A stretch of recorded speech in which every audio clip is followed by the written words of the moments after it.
All in, I would do a 5-minute warm-up, and then I would spend 15 to 20 minutes on focused intensity work in these areas. Now, I do think this would work, right? I do think there is logic to it, but it's two things to me. Firstly, Simon in the Middle, A-hole here. Thank you for joining me as always. And as you have seen from the title today, we are going to talk about the 2x2 method, I suppose. Now, I'm going to completely be honest with you.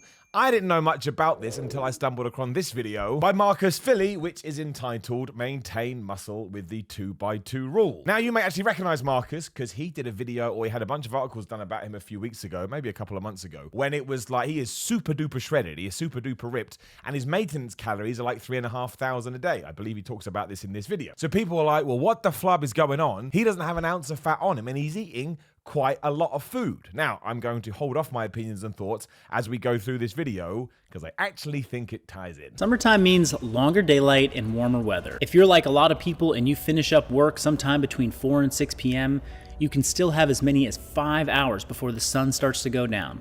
When it's this nice out, you may be tempted to skip the gym in favor of heading outside. So I don't agree with that. Now, it's going to be true for some people, but one of my favorite things is going to the gym on a hot day.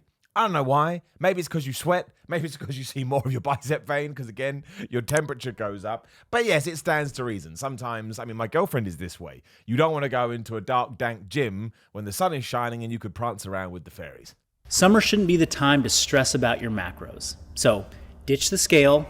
You'll save yourself a lot of tough conversations at the pool party and barbecue that you attend when you aren't pulling out the scale or passing on the pasta salad because you just aren't sure what the macros are. Now, I do understand what he's saying here. It does make perfect sense, right? If you get all your food done before you go into a more social situation, you may not get any fuss. And you are always going to get some fuss. I've had fuss for the last 20 years, so I totally understand that.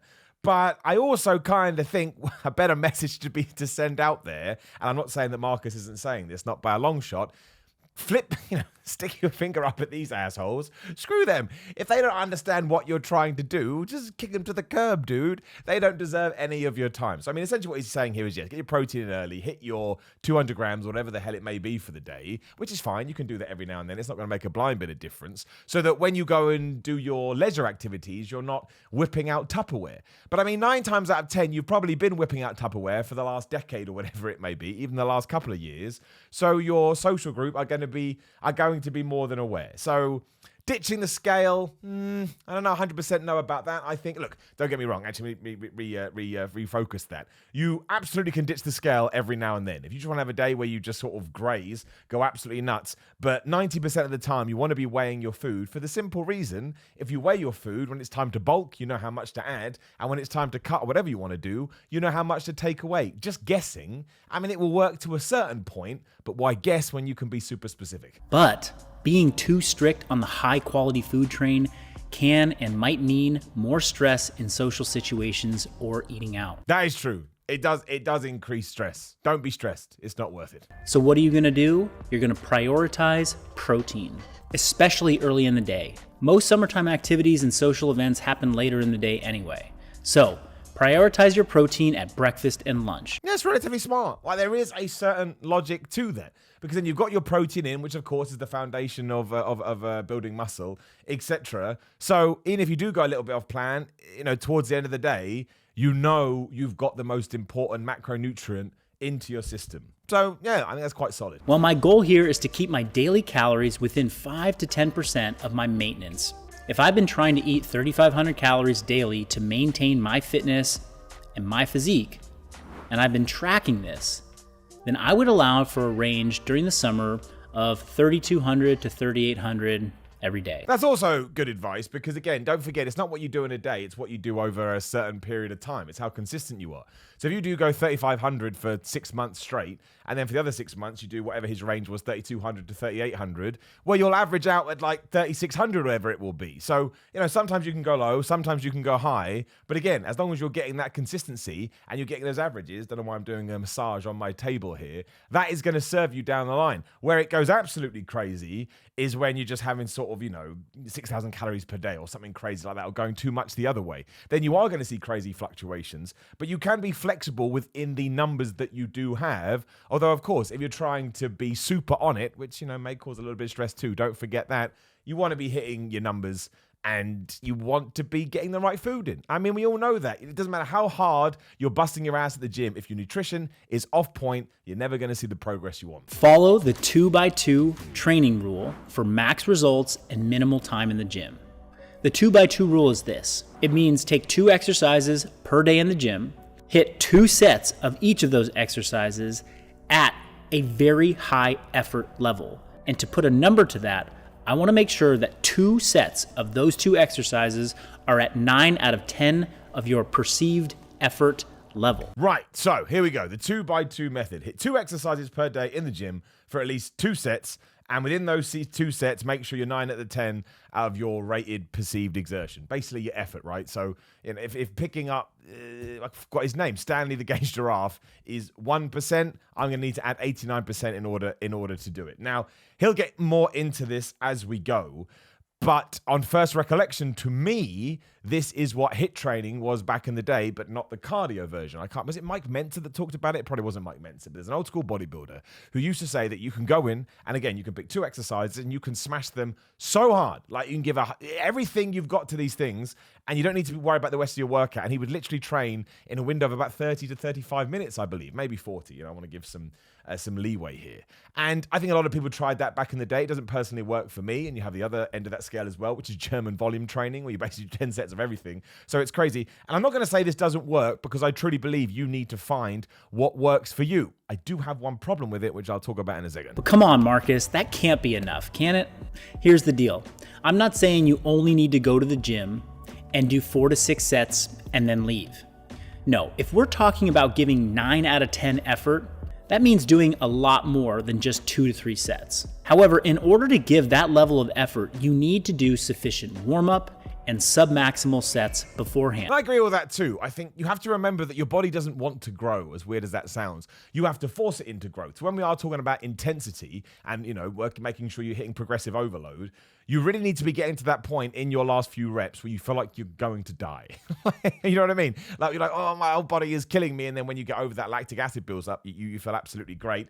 And I also totally agree with the warm-up thing too. Some people don't really know how to do warm-up sets, and I was exactly the same. But let's say that we are building to these 2 working sets, as we'll call them, and you want to do 3 warm-up sets. Obviously, we'll do lat pull downs, whatever, right? On those 3 warm-up sets, you want to be focusing your body in order to get to 2 where you're going to smash failure. So it's not a warm-up in the sense that you put 30 kilograms or whatever would be relative to you on the weight stack and just bust out 15 reps thinking about what you're going to eat for dinner that day. No. You're still going through the motions. You're still going for time under tension. And on those last few ones, there should still be some effort there. You just dial it back a little bit and you give yourself some time. And on those 2 working sets, absolutely, you push it. So if you are saying you're going to hit 10 reps, you hit those 10 reps, right? You hit those 10 reps. If you don't hit the 10 reps, the whole thing isn't going to work. So this is where I see the opportunity. You're going to come in and you're still going to hit 6 to 8 exercises that you have listed in a single session, but simply pick 2 of them on that day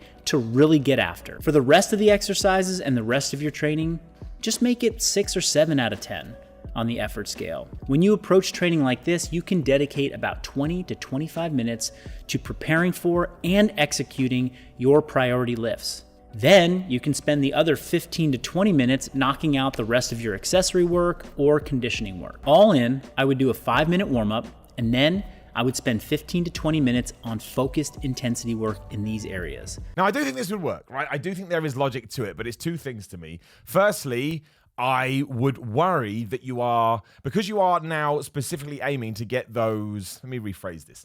If you're going in there to do a proper chest workout, right, and you're going to do 4, 5 exercises, whatever it may be, if you sometimes do not hit the intensity you want on exercise number 1 or exercise number 2, you're kind of giving yourself a safety net with 3, 4, and 5. So that if you do leave and you think to yourself, oh man, I could have trained a bit harder, the fact that you did have some volume in there too is going to balance it out a little bit. Now, I would always say that intensity is more important than volume. You need to work it out for yourself because it's going to be different for everyone. So if you do indeed try and bring in this plan to your own routine, because you do want to shorten your gym sessions because you want to enjoy the summer more, absolutely understandable. Again, you need to have a life. You don't need to be absolutely obsessed. If you do not, it's the same way when people go on cardio to do HIIT. The reason some people say HIIT doesn't work is when you do HIIT cardio, it needs to be, once again, like you are dying. So if you're on the bike and you're doing those 2 minutes on, 1 minute off, in those 2 minutes, when you get to that sort of 1 minute 55, you honestly need to feel like you're about to fall off the floor and have some kind of terrible destruction of your body. I mean, that's what in every single thing you have. And trying to dial into that and trying to get that is really hard. And it's the same with these sets. So if all of a sudden we're only doing these 2 sets or 2 exercises for our chest, and we're doing our 3 warm-ups and our 2 working sets. And in those 2 working sets, we don't actually hit that 90-95% level of intensity, the level of exertion, then you'll leave. And if you do it right, I think you probably would keep your muscle mass. Once again, going to be dependent on the individual. I know I say that a lot, but it's important. Some people don't say it. It may not work for you. But if you don't hit that, you probably are going to lose some muscle because, again, you didn't bring the tension and the time that is needed in order to see protein muscle synthesis. So it's an interesting take, and I do like it. And I think if you can back yourself to do it properly, then it absolutely would work. Not really 100%. I would have liked more information about what he does in this 15 minutes conditioning stuff. I mean, if we're doing chest, for example, again, and we do that 95% on the bench press, and we do 95% on, let's just say, cable curls, whatever. And let's say that we move on to incline press. Do we just do 3 sets and we just bust it out for like 10, 12 reps? Like, who cares? Not 100% sure that I would necessarily prefer that, instead of, maybe trying to make that an intense set too. But I do absolutely think it's interesting. And a lot of people get in touch with me and they say, I don't really like staying in the gym for 90 minutes. Is there anything I can do to sort of cut down on that? And I think this would work. But again, you really, really need to dial into it. You really need to make sure that when you get to those, you need to prep first with the warm-up.